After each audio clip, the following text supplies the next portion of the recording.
Ceci est une cyberattaque, une intrusion dans votre programme habituel.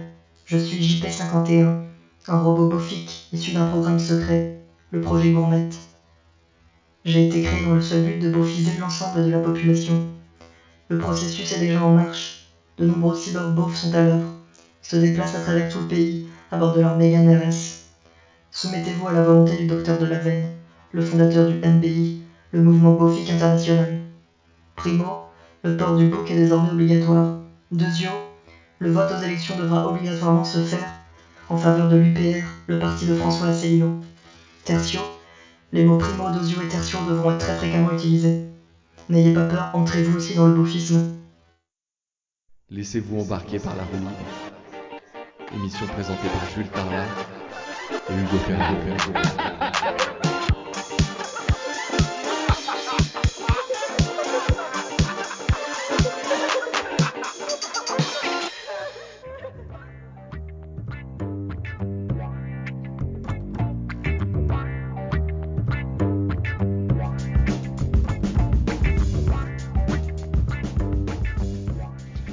Bonjour, c'est Jules Tarlat. Je vais vous parler de quelque chose que j'aime profondément. J'adore me curer le nez. Ouais, c'est peut-être un peu inacceptable, mais j'adore me curer le nez. C'est vraiment un truc qui me détend. Je le fais pas à l'extérieur parce que de voir des gens se curer le nez, ça me dégoûte à chaque fois. Je me dis putain, ils en ont rien à foutre et tout. Mais quand je suis chez moi, dans ma chambre, que je suis au calme, que je suis assis, franchement, c'est un truc qui me détend, qui me donne beaucoup de plaisir, de gratitude, de me dire qu'est-ce qu'il y a dans ce nez. Je vais dans la cavité droite, dans la cavité gauche, je cherche vraiment ce qui se passe, quoi, et je retire, et à chaque fois, ça me fait plaisir, quoi.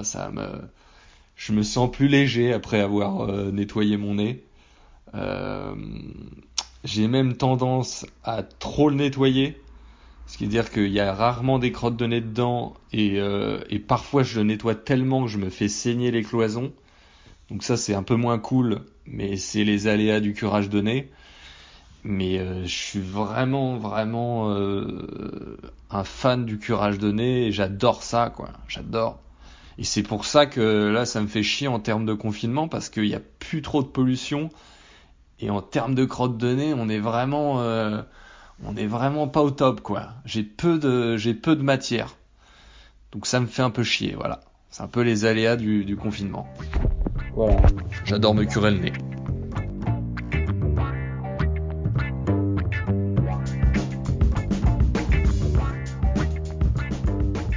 J'ai horreur de l'odeur du cuir. Depuis toujours, c'est physique. Quand j'entre dans une voiture où il y a du cuir, dans un salon, ou bien que je salue quelqu'un qui en porte, j'ai souvent un haut le cœur. Un haut le cœur. Et ça n'a rien à voir avec des questions d'éthique, avec le fait de porter du cuir. Non, c'est vraiment l'odeur. C'est peut-être même presque du snobisme. Détester l'odeur du cuir. Bah.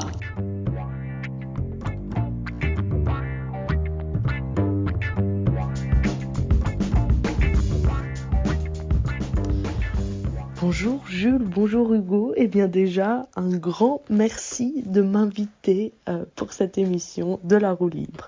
Franchement, je suis fan de tout ce que vous faites et je suis vraiment honorée de faire partie de cette émission, quoi. Donc je me présente, excusez-moi, je m'appelle Martine, voilà. Alors écoutez, je crois que le thème aujourd'hui est de dire quelque chose que nous aimons et quelque chose que nous aimons pas. Écoutez, je vais commencer par la chose que je n'aime pas. J'ai eu assez du mal à trouver en fait cette chose que je n'aime pas parce que voilà, en temps de confinement, nous sommes très centrés sur nous-mêmes, nous sommes parfois dans un air de campagne ou bien dans un air d'appartement parisien ou bien même dans une autre ville, à Lyon ou autre. Écoutez, j'ai quand même réussi à trouver quelque chose ce matin que je n'aime pas. Et il me semble important de vous le dire ici. Je n'aime pas qu'on me parle le matin quand je viens de me réveiller. Je vis seule, hein, mais je déteste qu'on me parle le matin, d'entendre plein de voix dès le matin. Je suis incapable de répondre. Et en fait, je ne veux pas imaginer que quelqu'un me parle, parce que je crois que ça m'énerverait vraiment. Voilà, j'avais besoin de le dire, je ne pourrais pas l'expliquer mieux que cela, mais voilà. Et sinon, pour la chose que j'aime, alors j'ai aussi beaucoup cherché, car je me suis rendu compte que j'aimais quand même beaucoup de choses. Mais j'ai envie de parler de quelque chose qui revient quand même assez souvent dans la roue libre. J'aimerais parler de l'amour. Voilà, parce que je crois que c'est la plus grande chose qui me vient à l'esprit. Rien que déjà dans le mot j'aime, il y a le mot amour, quoi. Donc j'aime l'amour, mais plus spécialement l'amour de l'humain, voilà, parce que j'aime les êtres, j'aime l'être humain, et je pense qu'il ne faut pas oublier que l'humanité doit être remplie d'amour, voilà. Je ne veux pas être trop longue et trop ennuyante, donc c'était le message que je voulais laisser à tous ceux qui écoutent La Roue Libre. Aimons, voilà. Écoutez, je vous remercie et n'hésitez pas à me rappeler, quoi. Hein. C'était Martine. Voilà, plein de bisous.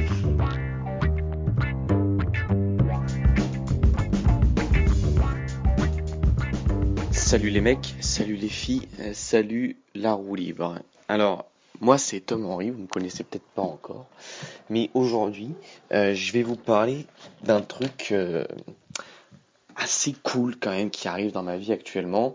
C'est que pour compenser notre vie d'huître, je fais des rêves de malade mental. Voilà, en ce moment, j'adore mes rêves. Pour plusieurs raisons. De 1, ils sont constitués à 50% de sexe. Dieu sait que ça me manque. Là, je peux vous dire, toutes mes ex, vous y êtes passés. Là, vous n'avez pas eu le choix. Franchement, je deviens limite un Weinstein dans mes rêves. Je suis assez fou. Voilà. Et l'autre 50%, c'est de la violence. Et de la violence. Je me bagarre. Je suis putain de Rambo dans la forêt. C'est incroyable. Alors, dans mes rêves de bagarre, ce qui est assez incroyable, c'est que je gagne tout le temps. Je n'ai jamais une défaite. Alors, c'est-à-dire que la dernière fois, si vous voulez, il y avait un Rottweiler qui essayait d'attaquer mon petit frère. Je l'ai chopé à main nue, par le cou, hein, bien évidemment, sinon c'est pas drôle, et je lui ai planté mes 2 doigts dans les yeux, et je l'ai tabassé de coups de poing jusqu'à ce qu'il crève. Alors ça, c'était assez gore, voilà. Mais sinon, il y a d'autres trucs, hein. Déjà, vous pouvez être sûr que si je vous aime pas dans la vie, vous êtes mort au moins 7 fois. J'ai tué tout le monde que je déteste. C'est-à-dire que si on a des vies antérieures, vous pouvez être sûr que vous ne les verrez jamais de votre vie parce que je les ai tous butés, alors de toutes les façons imaginables possibles. Mais voilà. Alors, je pense pas être violent dans la vie. Je ne suis même pas violent. Peut-être que je le deviens à cause de cet enfermement. Enfin, je peux demander à mon petit frère éventuellement, mais je crois qu'il n'est pas trop en capacité de répondre. Mais voilà, je pense que c'est plus un appel de détresse. Je vous aime tous très fort. Allez, des bisous, très fort. Et je pars en roue libre, putain, je putain de roue libre, c'est incroyable.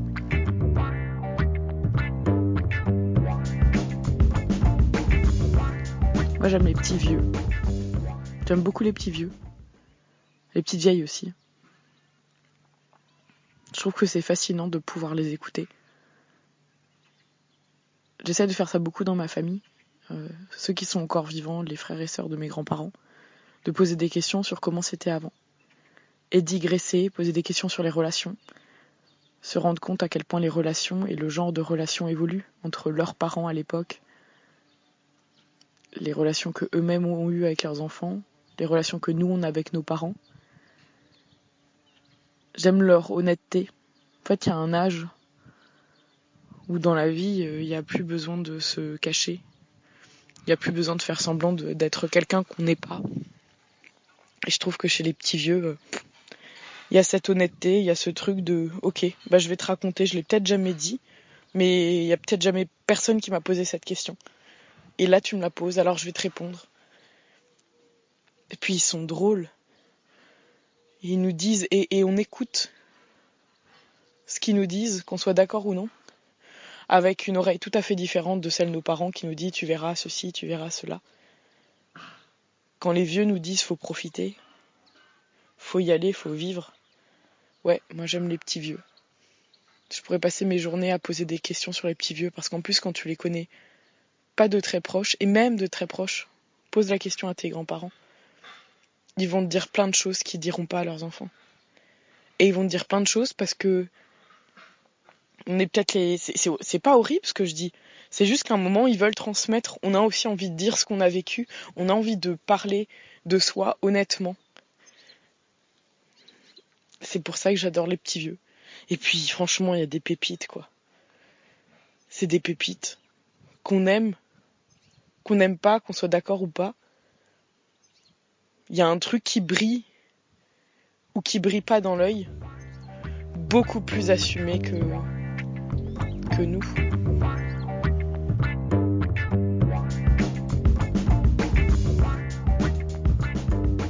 Cher Hugo, cher Jules, mes petits choux, mes laurels et hardis du 3e millénaire. Je n'ai jamais douté de la réussite de votre roue libre tant votre physique m'a toujours semblé idéal pour faire de la radio. Je me souviens encore du moment où vous m'avez parlé pour la première fois de votre projet. Ce serait comme les vidéos de McFly et Carlito, m'aviez-vous dit, mais en drôle. Sur Internet, une romancière branchée me dit depuis sa maison de campagne à Colombage que le confinement est l'occasion de prendre du temps pour soi et de renouer avec sa vie intérieure. Et il est vrai qu'assis sur mon canapé, avec une cadence de masturbation quotidienne proche de celle d'un personnage d'un roman de Michel Houellebecq, entre 2 épisodes d'une série sur un redneck polygame avec un mulet élevant des félins, je sens pointer en moi le spectre de la sagesse. Je suis reconnaissant envers cette romancière pour ses paroles éclairées. Et j'ai envie, pour la remercier, de faire à ses enfants ce que Karine Viard leur fait dans son roman Chanson douce. J'apprends par les réseaux sociaux que malgré le chaos actuel et les milliers de morts, le principal sujet d'émotion du moment est un film turc. D'ailleurs, pour celles et ceux qui ne l'ont pas vu, sachez qu'à la fin tout s'arrange pour le berger trisomique. Il échappe à son exécution et intègre même le cabinet du ministre de la Santé. Au fond, je me dis que le confinement ne change pas grand-chose à ma vie. Comme toujours, je me lève à 14 heures, passe la journée en caleçon et me nourris de plats cuisinés. Cependant, désormais, tandis que je ne change rien à mes habitudes, Anne Roumanoff et le chanteur Dave me remercient soudainement de sauver des vies. C'est un sentiment étrange, mais malgré tout valorisant. Le confinement est aussi l'occasion de tisser des liens que nous ne tisserions pas en temps normal, de remarquer ceux que, d'ordinaire, nous ne voyons pas, les invisibles, ceux qui, malgré les circonstances, continuent de nous servir sans défaillir. Par exemple, après 4 semaines de solitude complète, j'ai moi-même franchi le pas et commence à entretenir une liaison privilégiée avec une bouilloire électrique. J'en ai appris plus sur sa vie. Son adoption très jeune dans un pays asiatique. Son passé amoureux avec mon grille-pain. Sa jalousie envers ma machine à café. Elle me parle aussi de sa peur de l'échec. De son angoisse de ne pas être à la hauteur tous les matins. Elle se sent fatiguée, usée, et elle imagine avec frayeur le moment où elle ne sera plus capable de porter l'eau à ébullition. Le dernier sommeil, comme elle l'appelle. J'ai enfin eu l'occasion de lire tous ces livres que je m'étais juré de lire sans succès, jusqu'ici embarqué que j'étais dans le tourbillon des petits tracas du quotidien. Ainsi, par la lecture, je m'évade dans le monde de l'imagination, de l'exotisme. Je vis ma vie rêvée hors de mes 4 murs. J'ai donc ouvert le dernier Goncourt, l'histoire d'un homme enfermé dans les 10 mètres carrés d'une cellule de prison. C'est très dépaysant. C'est toujours 3 mètres carrés de plus que mon propre appartement. Enfin, en ces temps de guerre, je ne peux m'empêcher de penser à mon grand-père dans le maquis. Je me demande si à l'époque il pouvait lui aussi bénéficier d'un compte premium gratuit sur un site pornographique renommé. Site qui par ailleurs a vu sa fréquentation exploser, à tel point que des études cliniques ont été lancées en urgence afin de savoir une bonne fois pour toutes si, oui ou non, la masturbation rendait sourd. J'ai entendu dire que la star de votre émission, à savoir le trou de balle d'Hugo Ferraro, avait été repéré pour tourner dans le prochain film de François Ozon. Si c'était bien le cas, je serais heureux que vous donniez de nouvelles fois la parole à vos auditeurs pendant la durée de son absence. D'ici là, je vous souhaite le meilleur pour la fin de votre confinement. La bise à vous, mes chatons. Au plaisir de revoir vos belles petites bouilles de Tintin et de Capitaine Haddock gambader dans les prés d'herbes fraîches, comme pendant les jours d'avant.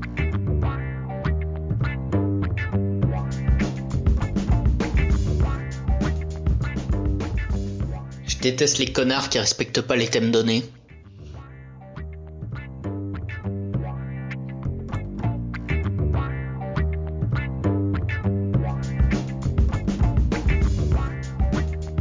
J'aime le café. J'en bois 4 à 5 à 6 par jour. J'en bois de toutes sortes. J'adore le longo parce que plus il y en a, mieux c'est. J'adore le ristretto parce qu'il n'y en a pas beaucoup mais c'est corsé.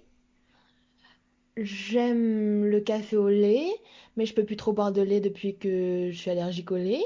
Donc c'est un peu une déception dans ma vie. J'aime le cappuccino, mais c'est ça pose le même problème que tantôt. J'aime bien le café arabica, j'aime bien l'espresso, j'aime bien... Voilà. Moi, j'ai une machine à café, chez moi, c'est Dolce Gusto. C'est des cafés de qualité supérieure. Et j'en bois des litres.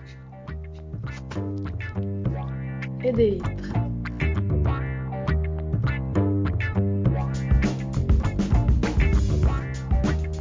Hey Salut la compagnie. Excusez-moi. Nos amis podcasteurs préférés m'ont demandé de traiter d'un sujet qui me touche, et par extension, vous allez tout de suite le comprendre, nous touche. Ouais, j'affirme cette chose incertaine, mais à ma connaissance, aucune personne aujourd'hui, et fort heureusement d'ailleurs, n'a demandé à être spoilée. Bon, on l'a compris, on va parler du spoil. Alors sachez que, évidemment, je prendrai peut-être un peu de plaisir à informer un enfant de 6 ans que Sacha dans Pokémon réalise à la fin de toute son expérience qu'il ne s'agit que d'un rêve, hein. Mais ça ne serait que pur égoïsme d'homme confiné cherchant la petite émotion.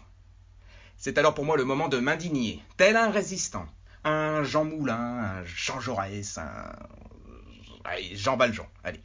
C'est une révolte. Absurde ainsi soit-elle, mais je ne parlerai plus à qui que ce soit du moindre petit plan séquence que je regarde. Mais aucun intérêt pour moi que mon interlocuteur, bien marrant soit-il, me dise « Mais non, je te spoil pas, t'inquiète. » À la fin, il meurt. Eh bien oui. Au travers de cette blague excellente soit-elle, il me délivre une information non négligeable. De même que... Alors non, tu vas voir, cette saison 3, elle est exceptionnelle. Non, mon ami. J'aimerais pouvoir douter de la qualité de ce que je vais voir. C'est ce qu'il me reste actuellement. Le doute. Ah, le doute. Ah, ça serait un excellent titre de film. Aucune information n'est révélée. À l'instar de, excusez mes exemples, mais Planète des singes. Ah, beaucoup trop d'informations. Taxi Driver, c'est pareil, tout est dit. Et nos jours heureux, eh bien, on sait évidemment que ça va pas finir à la hache. Et ça m'emmerde. Alors, oui, à juste mesure, évidemment, il y a plus grave, mais... Prenez par exemple Vol au-dessus d'un nid de coucou. Là, c'est mystère. On nous donne rien. On laisse bosser l'imagination. Le silence des agneaux. Pareil, je l'ai vu, hein. Je peux vous dire qu'il n'y a absolument rien de tout ça dedans.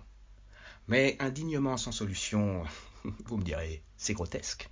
Il existe une application Google qui protège du spoil grâce à un algorithme extrêmement compliqué que je ne pourrais pas vous expliquer aujourd'hui car je n'ai que 5 minutes, mais on l'appelle Silencer. Attention, celui-ci ne protège que contre le cyberspoil, qui est une véritable menace. Malheureusement, impossible de l'installer sur humain foufou qui veut briser vos rêves. J'ai hâte qu'un homme comme Elon Musk se fasse suffisamment spoiler sa série préférée et décide alors de trouver une solution. Peut-être que cela nous évitera alors d'avoir à faire semblant lorsqu'on nous propose une bière. Nous ne serions plus au courant que cela finit complètement déchiré à 5h du mat. Plus besoin de dire juste une alors, juste une. Ou alors dans d'autres situations comme Anne-Laure, voulez-vous prendre pour époux Sébastien pour l'aimer fidèlement dans le bonheur ou dans les épreuves tout au long de votre vie?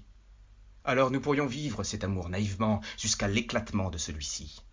Vous trouvez ça absurde? Eh bien moi aussi. Étant donné qu'il n'y a toujours pas de solution, spoilez-vous, commencez par la fin du film, lisez le livre à l'envers, dites au revoir avant de dire bonjour. C'est alors que je n'hésiterai pas à vous dire à bientôt.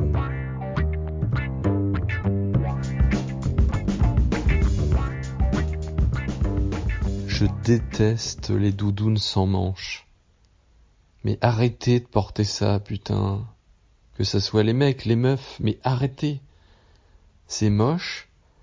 Puis vous avez froid au bras, putain, ça sert à quoi une doudoune sans manches?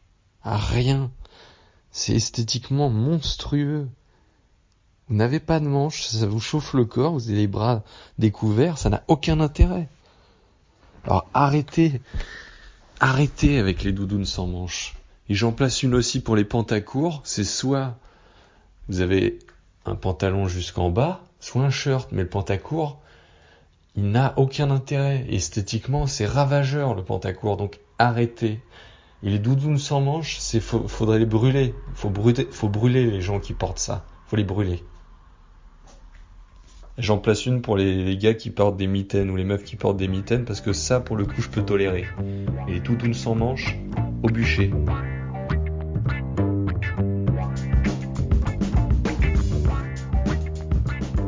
J'adore trier des papiers. J'adore ça. Trier, ranger, classer, jeter. Parce que trier des papiers, ça veut dire deux choses. D'abord le fait de nettoyer, on jette le superflu, et surtout d'archiver. On met des étiquettes, on fait des dossiers, on garde des traces. Le problème, c'est que quand on trie souvent, rapidement, très rapidement même, on n'a plus rien à jeter, plus rien à trier. Donc ce qu'on fait, c'est qu'on récupère les dossiers déjà triés et on trie à nouveau à l'intérieur. Un bonheur.